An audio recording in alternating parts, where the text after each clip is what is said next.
Our News is brought to you by Alive. Coming up tonight on Our News, Exuma residents push for eased COVID restrictions on that island. Owners at Fusion Superplex left in the dark as cinemas remain shut. And airport workers demand more than $1 million in back pay.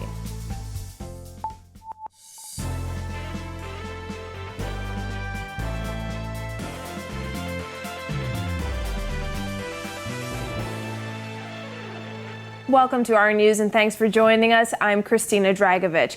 Topping news tonight, Progressive Liberal Party Deputy Leader Chester Cooper is hitting out at the government's plan to push back the curfew on Grand Bahama, but not Exuma, which he says has seen a decrease in COVID-19 cases. Berthany McDermott reports. Exuma's and Ragged Island MP Chester Cooper is questioning the competent authorities' decision to push just Grand Bahama's curfew to 11 p.m. as early as this weekend. The PLP deputy leader, who spoke with reporters during a trip to Exuma on Friday, said the ongoing COVID-19 restrictions aren't rational, and he'd like to see the same restrictions eased on that island. There's no rational basis to continue to treat Exuma as if Exuma is a hotspot. So the same rules that they had in place when we were a hotspot still exist. We've had one, I believe, case since January 1st. And the reality is that now it's hampering our quality of life. Cooper said the curfew is a strain on local businesses. He suggested the competent authorities enjoying his powers a bit too much and accused them of using it as a political tool. When there's an announcement that we go from 10 o'clock to 11 o'clock in Grand Bahama, it's being announced as if it's something great that the Prime Minister and the competent authority is doing for Grand Bahama. I expect that he will come back and he will make that announcement as well. But I think it's more politics than science. Cooper wasn't alone. Residents on Exuma also said the curfew needs to be pushed back. Well, I think in Exuma should be up in the midst of the curfew. Because I think 10 o'clock is too close for according to the COVID-19, what's happening right now, we could get pushed back to almost 12 o'clock. I think we all think that at this point, because of the numbers in Exuma being very low, COVID-wise, that it's time that we get the curfew pushed back. Yes. During his trip to Grand Bahama on Thursday, Prime Minister Dr. Hubert Minnis cited Grand Bahama's progress in the fight against COVID-19 as he revealed the eased restrictions. The last time Exuma confirmed a new COVID case was on February 4th. That was one case. I just felt that he left Exuma out. I don't know, what he has against Exuma, but, that's just my point. He's just putting something against us. I don't know why. Reporting for Our News, I'm Berthany McDermott. In other news, family members of a man charged with murder screaming freedom outside the magistrate's court today as he was escorted inside. 20-year-old Kaidero Richardson in the burgundy pants today charged with the February 7th murder of Javan Edwards. Police say officers responded to a shooting incident on Lincoln Boulevard and found a man with gunshot wounds to the face. He was taken to hospital and later died. In court today, Richardson was not required to enter a plea and was remanded to the Bahamas Department of Corrections. He returns to court April 23rd for the presentation of a voluntary bill of indictment. Also from the courts, 29-year-old Clarington Bowleg in the Green today charged with the February 5th murder of Anthony Petit in Harbor Island, Eleuthera.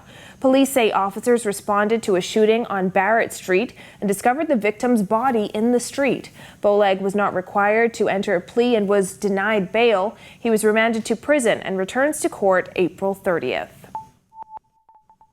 Well, airport authority workers are not ruling out strike action if the government does not address their demands for back pay that they say has been outstanding for nearly 5 years. Jillian Gray has more. Workers at the airport authority say they are tired of waiting for money that they say they've been owed since 2015. They're ready to march to the Prime Minister's office with this message. For some reason, we're unable to get a definitive time on when these persons will be paid. We have taken a strike vote that is in our back pockets, and at the appropriate time, we're going to use it. Workers at the Airport Authority have not had an increase in salary in 7 years, as no industrial agreement has been signed in all that time. According to BPSU President Kimsley Ferguson, more than $1 million is owed in increment payments. One word I have to describe it as: neglect, total neglect. They've been trained on the level of TSA, and they've never been given the recognition. I'm retired. We have bills to pay, you have your mortgage to pay, your children's school fees to pay. The treatment workers have received feels like a slap in the face, according to TSA screener Carlton Simonet, who said with no promotions in over 10 years and a litany of other issues on the table, morale is low. $11 million worth of new equipment and cannot pay the staff what they owe them. What do you expect us to feel? How are we supposed to go in every day giving our all? And this is the reward. We've had enough.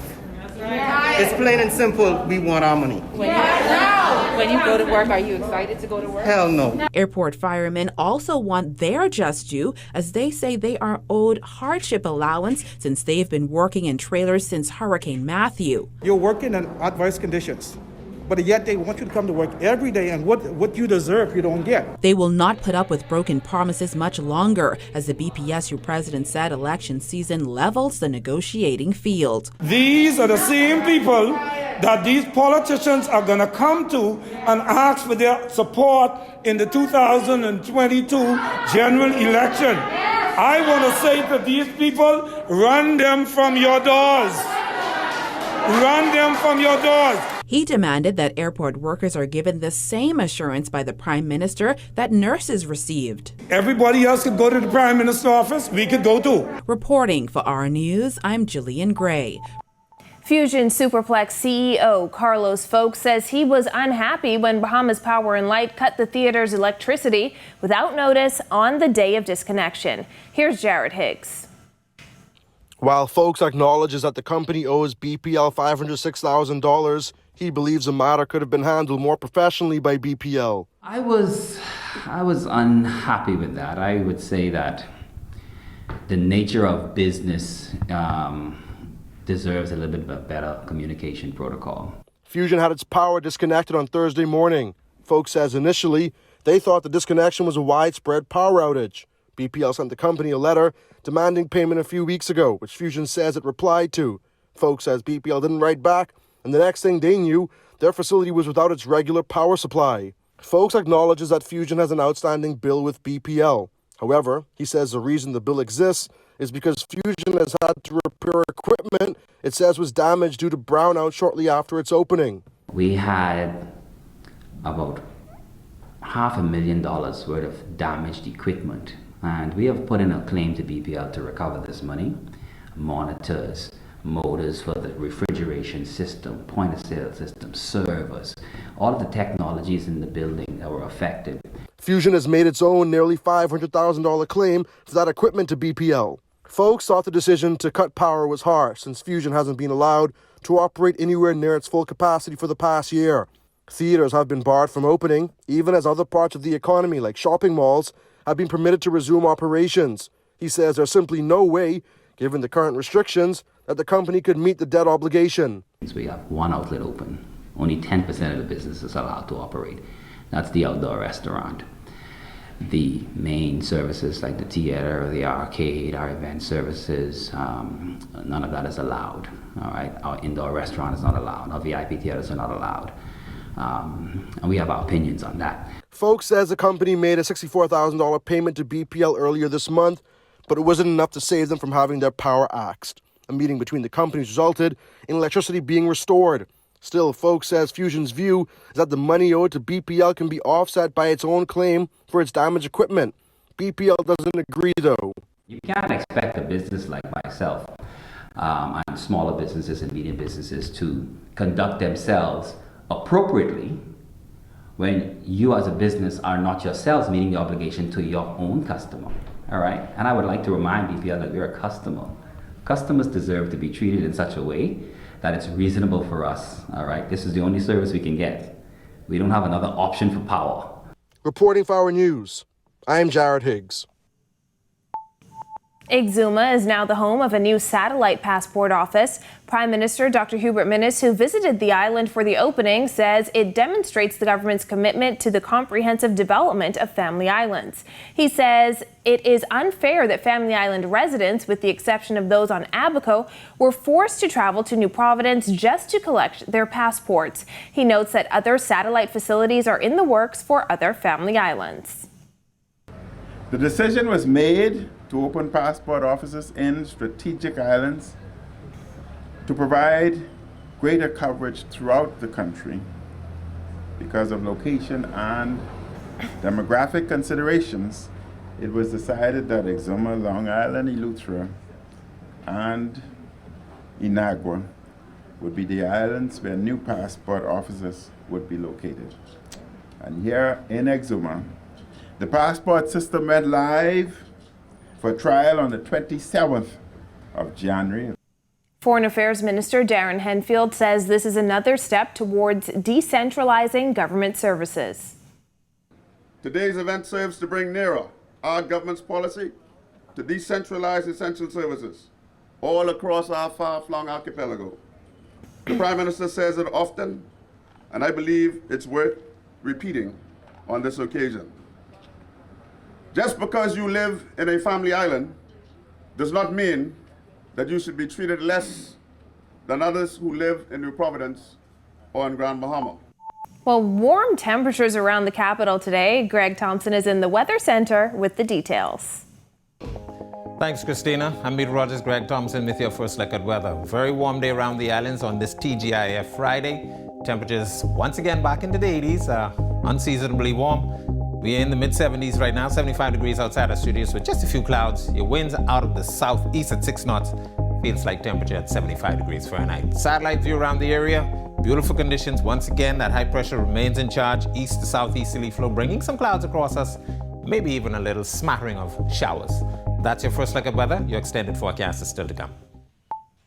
When our news returns, an F&M MP says he's been approached by other political parties. Stay with us. Welcome to our news and thanks for joining us. Topping news tonight. COVID-19 remains a serious threat. Coronavirus COVID-19 has disrupted our economy, tourism industry, educational system, and put our healthcare facilities and professionals on high alert. Are you prepared? Do you have all the facts? Stay tuned to this network for the very latest news and information on this global pandemic.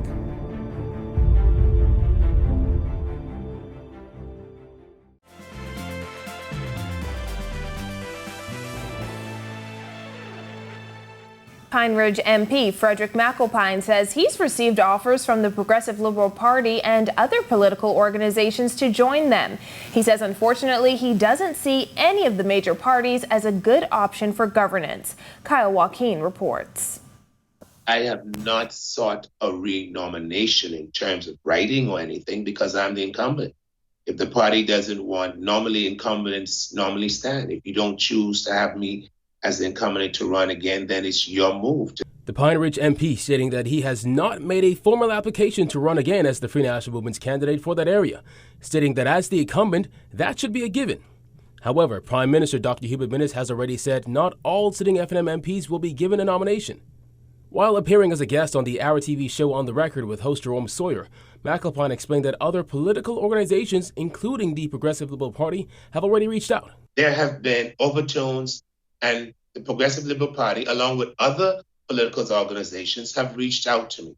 I'm not just going to pick up and go and just willy-nilly. I have to really think about this. I have to pray about this. I'm about the Bahamian people, particularly the people of Pine Ridge and the people of Grand Bahama and the Commonwealth of the Bahamas as a whole. PLP Chairman Fred Mitchell confirmed that the party did in fact ask McAlpine if he was interested in joining the PLP. However, he said McAlpine responded by saying he would rather continue as an independent candidate. The Pine Ridge MP has been a thorn in the F&M side in Parliament, blasting decision after decision made by the Minnis administration. And as we move into campaign season, McAlpine says the electorate is stuck with two bad options for governance. The perception is you have one political entity that seems to be corrupt and another entity that seems to be incompetent. So this is the choice of the Bahamian people. McAlpine has repeatedly said he would run as an independent candidate if he does not get the FNM's nomination, which many political observers have said is unlikely. The Pine Ridge MP now also expressing hope in the emergence of a strong third party. The answer is that I think the Bahamian people are still searching. And they don't want any bush-cracking, man-going, ding-a-ling-a-ling type of political organization or any bush mechanic type of political party. I think what the Bahamas is in search for, if there's ever time a third party can make an impact in this country, I think that time is now. He said perhaps this third party should be made up of some familiar faces who have gotten fed up with the system in the two major parties. McAlpine said if things are in place like financing, he would be willing to lead that third party. For Our News, I'm Kyle Joaquin. Well, an 18-year-old Bahamian who spent his early years in and out of the foster care system before he was eventually adopted by a Swiss national is sharing his story of triumph after becoming the first black head boy at a school in Scotland. Giorgio Bain reports. An 18-year-old Bahamian man who spent his early years in and out of the foster care system before he was eventually adopted by a Swiss national is telling a story of triumph. Karajaya Forbes Schnogelhoff, a Grand Bahama native and aspiring prime minister, was appointed as head boy at St. Leonard's School in Scotland. He is the first black person and the first Bahamian to achieve this feat in the school's 144-year history. During a Zoom call with Education Minister Jeffrey Lloyd on Thursday, Karajaya and Lloyd shed tears of joy as he congratulated Karajaya on his historic achievement. Beautiful, my brother. I'm sure you can see the tears rolling down my face, but it's tears of joy and pride and a grateful heart for your outstanding example of what it really means to be excellent. I'm really very proud of you. The good news came on a cold afternoon and just 4 months after his enrollment. According to Karajaya, he received an email from the headmaster's office that would change his life. I logged on and I was shaking. I was extremely nervous. And I remember Dr. Coleslaw, my headmaster, he said, we would like Grace Adam to be the head girl. And he gave some information about the head girl position. And then he said, we would like Karajaya Forbes Schnogelhoff to be the head boy. And it took a few moments for me to register, and I remember breaking down and crying. Minister Lloyd first highlighted Karajaya's achievement in the House of Assembly on Wednesday, hailing the teen as a trailblazer. Karajaya was first introduced to the foster care system when he was just 4. He left for good after his mother died when he was then adopted by Beat Schnogelhoff. And while life for Karajaya wasn't always easy, he says he believes his hardships fueled his passion to pursue his goals. My mother did the best she could for me, as a high school dropout herself. She tried her best to educate me in homeschooling for some time. But, my biological father, on the other hand, he was very abusive and he tried his best, but I don't think that he understood the amount of pain that he placed me in and my siblings as well. He had this message for fellow youth going through hardships, especially those still in the orphanage. Greater is coming. Believe in yourself and everything that you believed in will come true. You just have to work hard at it. Reporting for Our News, I'm Giorgio Bain. When Our News comes back from the break, a man diagnosed with cerebral palsy shares his struggles. Plus, are you fit for love? We have the details when Our News returns. Welcome to Our News and thanks for joining us. Topping news tonight. COVID-19 remains a serious threat. Coronavirus COVID-19 has disrupted our economy, tourism industry, educational system, and put our healthcare facilities and professionals on high alert. Are you prepared? Do you have all the facts? Stay tuned to this network for the very latest news and information on this global pandemic.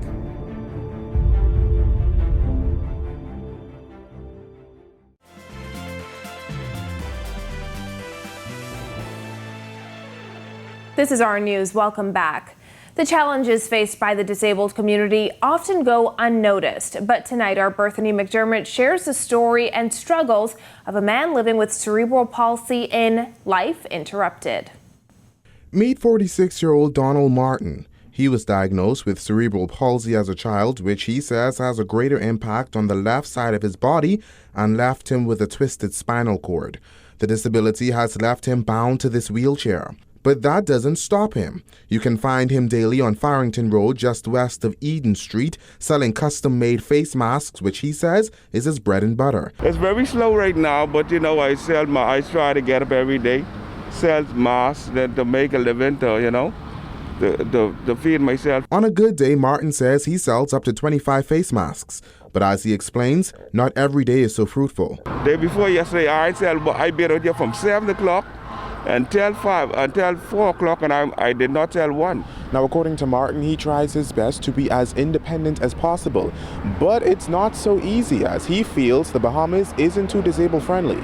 Despite his disability, Martin lives alone. And while navigating single life may be a bit challenging for a disabled person, Martin says he's not giving up. However, the real challenge, he says, begins when he leaves his home. Add to that the challenge of public transportation, which isn't an option for most disabled people. While it's not an issue for him because of his mobile wheelchair, Martin says it's something that needs to be addressed. Like public transportation for us, yes. Yes, because they don't have nothing for us around here. Like in the States, they have public transportation for us, but not over here. Not over here. And then I like to see busing systems in place for us to get around. Martin was asked what changes he'd like to see to improve the lives of members of the disabled community. Be more aware of us, because we have to get around to be more aware of us. We disabled, but we need to do business. We need to do stuff for ourselves too. That's what me. Reporting for Our News, I'm Berthany McDermott. Are you fit for love? In tonight's edition of A Love That Endures, Jillian Gray works out with 3 couples on a journey to get and stay fit.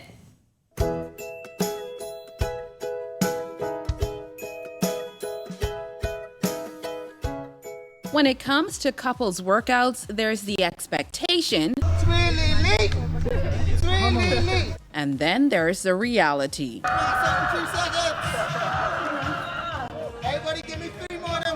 My husband and I, who are both trying to lose the baby weight, joined 3 couples at Evolve Fitness to see who was crushing their fitness goals. My fitness goals is just basically to make time to work out. I definitely want to run the marathon. That's the goal for me. But recently it's just been a focus around consistency. No matter how. If I take the time to take care of myself, I would be an excellent asset to my husband and my children. Comedian Dasquay joined Coach Kale, who started us off with squats and some ab workouts. Now we're going to do some abs, right? Your left foot best time. And make sure your gallbladder pumping properly. Okay. Yeah. So go back right. Come back right hand. This could be interesting. Like body gate. Doing those squats, plank touches, sit-ups, and wall sits was truthfully not easy at all.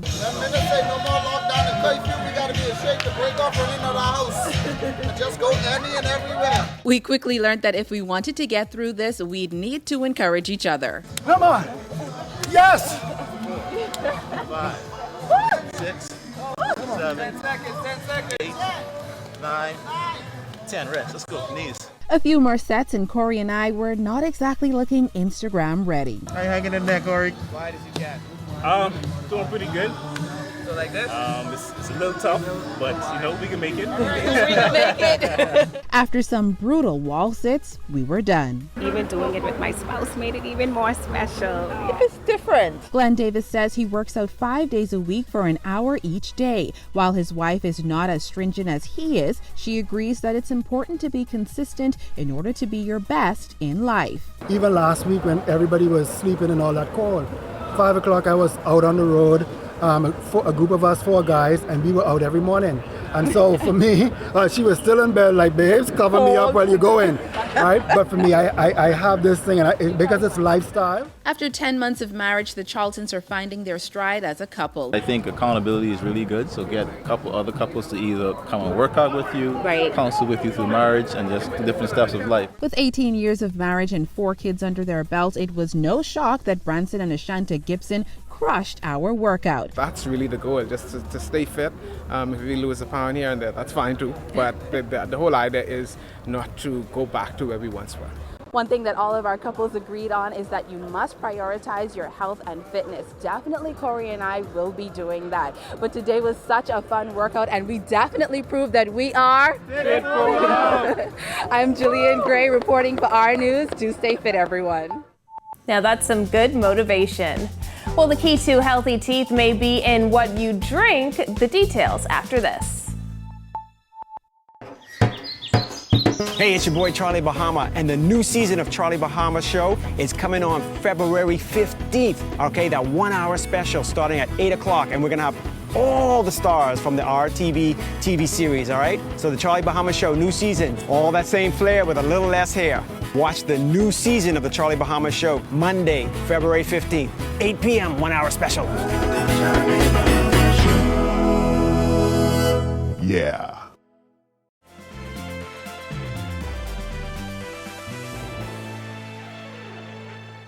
Welcome back to our news. Looks like a beautiful Valentine's Day weekend ahead. Greg is back in the weather studio. Thanks again, Christine, and happy Friday, everybody. Satellite view around the area. Very warm conditions as a high pressure remains in charge of our weather, basically keeping us under some sunny skies. Temperatures managing to get unseasonably warm into the 80s, but we expect those nighttime temperatures to be nice and mild. The high pressure will continue to keep most weather systems to the north, and as I mentioned, those high temperatures in the 80s will continue for the next couple of days. Your boating forecast for the northwest and central Bahamas tonight through tomorrow. We have a caution flag posted for you guys. Southeasterly winds, at 15 to 20 knots. Seas will be running 4 to 6 feet over the ocean, while in the southeast Bahamas, we have an advisory posted for you guys down there. East to southeast winds, 15 to 25 knots. Very rough seas, 5 to 8 feet. High tide will be shortly after 8 tonight. Here's a look now at your national forecast.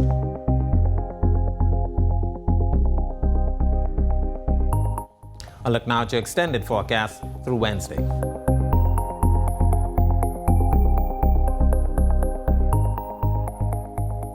That's a look at our weather. Have a safe night and a great weekend. Christina? Thanks, Greg. Well, dental decay is considered the most common chronic disease in children, according to the United States Centers for Disease Control, and the Bahamas is no different. The Bahamas Dental Association is working to change that, highlighting Water, Nature's Drink for Pediatric Dentistry Month in February. BDA President Dr. Shamika Strawn says if children begin good oral hygiene at an early age, it can set them up for success for years to come. If we could combat it at an early age and educate the public on the severity of tooth decay and the implication it has on the rest of the body from a time that a child is very young, then we're setting them up to make very, very healthy options going into adulthood. Dr. Strawn says it's also important for water to be the drink of choice for children in between meals. Whenever you do give your child a drink in between meals, then water is the preferred drink. And if you do give them juices and not sodas at all, I'm hoping that you do give them the juices at mealtime. The BDA has launched a competition to encourage healthy habits in children. To enter, children should send a 20 to 30-second video explaining why water is the best option for your body and your teeth to _BDA242 on Instagram and follow the page for more instructions. The winner could score a free tablet and teeth cleaning. Well, thanks for joining us for our news tonight. On behalf of the entire team, I'm Christina Dragovich. We'll see you right back here tomorrow night for our news weekend. Have a beautiful evening, Bahamas.